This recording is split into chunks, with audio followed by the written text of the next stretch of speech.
study of the detritus of empire, the after effects of the colonial era. It looks at the effects that colonialism had on colonized peoples.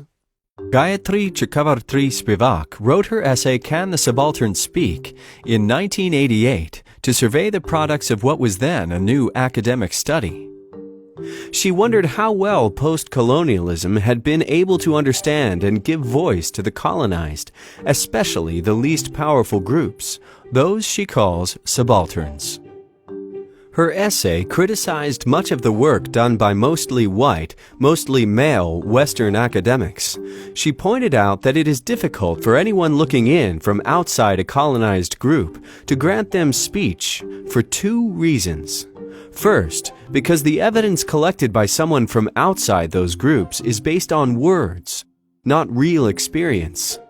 This, Spivak says, produces logocentric assumptions, inherently restricted or misleading writing built on the study of only one part of the total experience. Secondly, Spivak was wary of intellectuals who attempt to speak for the subalterns rather than allowing them to speak for themselves. She thought this led to them being positioned relative to their colonial rulers rather than allowed a cultural identity of their own. To better understand Spivak's point of view, consider how a natural disaster in a far-off country is reported and understood. A group gathers around a radio to listen to the news. They empathize with those experiencing the disaster and imagine how terrible it must be. They build mental pictures around the reporter's words, but how accurate are these?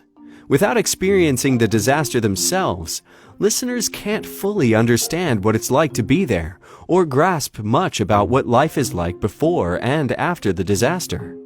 Spivak believed that Western intellectuals did the same. They intended their response as a positive, affirming act, but actually constrained the group they were writing about by looking almost entirely at their response to one thing: colonial rule.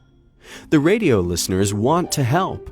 They raise funds and dispatch charity, but they also share their news on social media, congratulating themselves for doing so. And they define those they try to help merely as disaster victims. Their engagement is on their own terms, not on the terms of the people affected by the disaster. Spivak concluded that while it is possible to recover the voices of the oppressed, it is almost impossible for academics from other countries to recover them wholly or without significant distortion.